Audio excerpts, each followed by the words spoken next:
दोस्तों, दो मुद्दों को लेकर मैं, श्री अहमद पटेल, श्री कपिल सिब्बल, हमारे पश्चिम बंगाल के दोस्त सब गए थे। काफी व्यापक और लंबे रूप से सुना कमीशन ने। पहला मुद्दा था कि 70 साल में जो कभी नहीं हुआ, 70 साल में चुनाव हुए हैं, विरोध हुआ है, विपक्ष हुआ है, झगड़ा हुआ है, लेकिन जिस प्रकार से रेड्स दिन प्रतिदिन हो रही हैं, आज तक कभी किसी सरकार में किसी रंग में नहीं देखा। जो हम एक मुद्दा लेके गए थे वो एक उदाहरण है।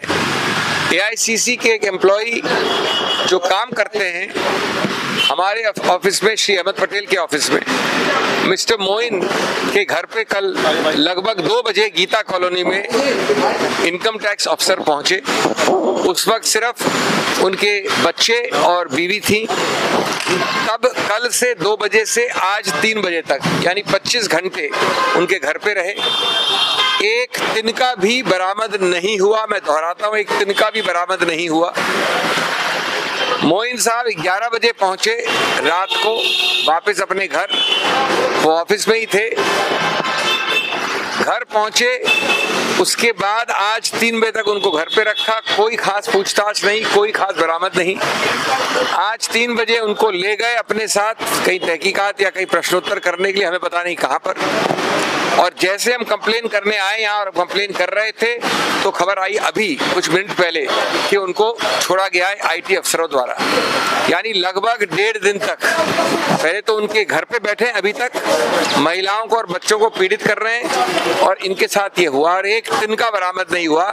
हमारे इसमें 3-4 प्रश्न थे चुनाव आयोग से कि ये क्या सीबीडीटी, ईडी, सीबीआई इत्यादि, अगर सत्तारूढ़ पार्टी, देखिए आज सत्तारूढ़ आप हैं, कल मैं हूं, परसों तीसरा आदमी है, जब भी चुनाव आएंगे और सत्ता पलटेगी, बदलेगी, उसके पहले क्या सत्तारूढ़ पार्टी इस प्रकार से उपयोग या दुरुपयोग कर सकती है एजेंसीज का? अगर ये प्रेसिडेंट बन गया तो ये तो हर चुनाव में मजाक हो जाएगा। दूसरा, क्या ये संभव है कि आज तक किसी एक सत्तारूढ़ पार्टी के व्यक्ति के विरुद्ध ऐसा रेड नहीं हुआ? क्या ये संभव है कि सत्तारूढ़ पार्टी चुनाव की कैंपेनिंग कर रही है हवा में और पानी में और पत्तों में और बिना किसी पैसे के, जिससे एक प्रश्न भी नहीं पूछा जा रहा है? क्या ईडी, आईटी, सीबीआई पहुंचे थे अरुणाचल प्रदेश, जबकि एक फरलांग दूर ये अफसर, ये मुख्यमंत्री और उप मुख्यमंत्री बैठे थे? ये हो क्या रहा है इस देश में? क्या बीजेपी दूध की नाई या सफेद बतख एक ही है देश में? और ये हाई हैंडेडनेस तुरंत रुकनी चाहिए। दोस्तों, दूसरा मुद्दा था पश्चिम बंगाल का, और अभी मेरे मित्र आपको अंग्रेजी में बताएंगे, लेकिन दूसरा मुद्दा महत्वपूर्ण है, अति महत्वपूर्ण है। हमारा सब डेलीगेशन, आप जानते हैं, भट्टाचार्य साहब, चौधरी साहब, दत्ता साहब वगैरह सब गए। उसमें हमने 4-5 अत्यंत महत्वपूर्ण मुद्दे उठाए हैं। मुद्दा नंबर 1 कि पूरे प्रदेश की मशीनरी, कानून व्यवस्था पुतली बन गई है, पपेट बन गई है प्रशासन का।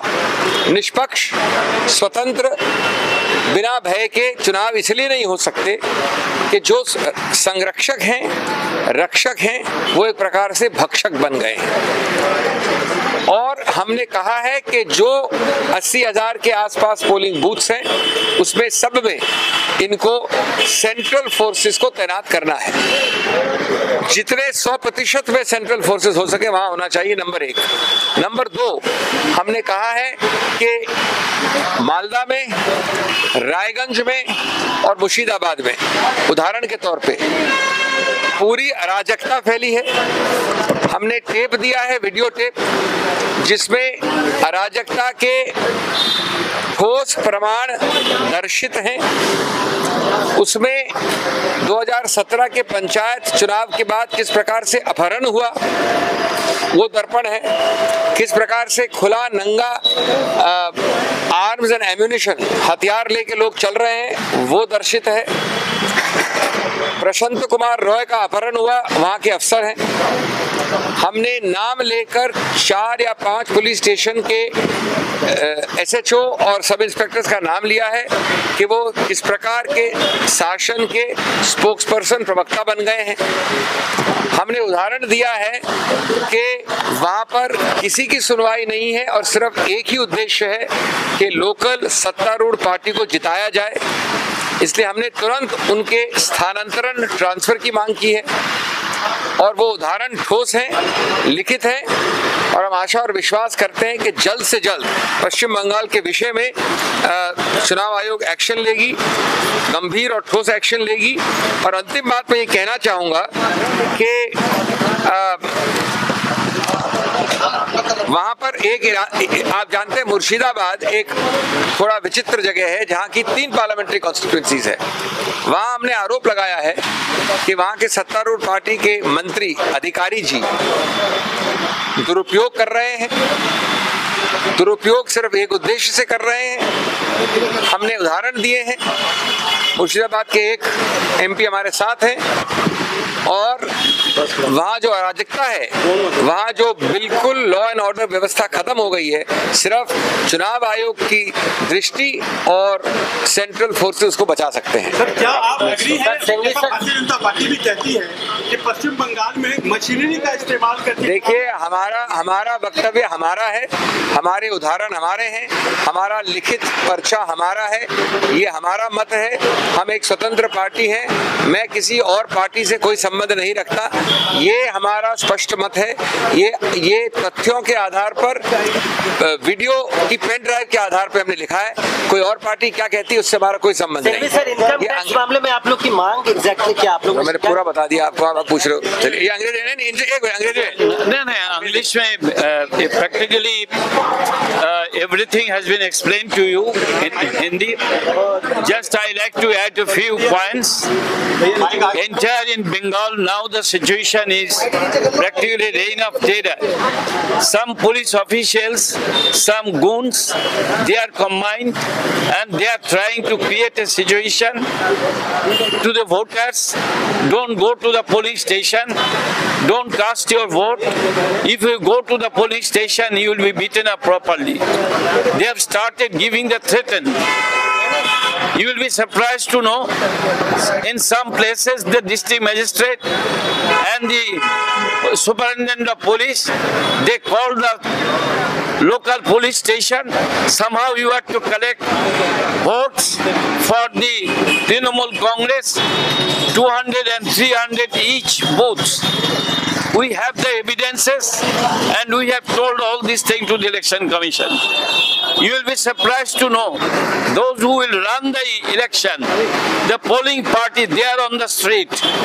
They are saying that without having the Central Reserve Force, we will not go to the polling station for conduct the election. Presiding officer on dharna. The presiding officers are in the dharna, they are on the road. Polling personnel are on the road. They are saying we cannot go to the polling station without having the Central Reserve Force. So we demanded whole of West Bengal should be calculated as a special zone. 78,000 booths are to be specially controlled by the Election Commission and it has to be guarded by the Central Reserve Forces.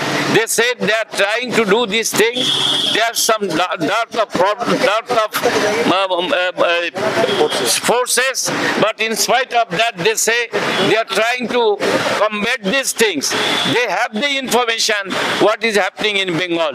So on behalf of the Indian National Congress, we demanded these things. And we believe it very clearly, the Election Commission, what they have promised to us, free and fair election, what happened in 2011, then if they act accordingly, then there will be the free and fair election. Otherwise, it will not be practically free and fair election. So we demand all these steps are to be taken for free and fair election. Thank you.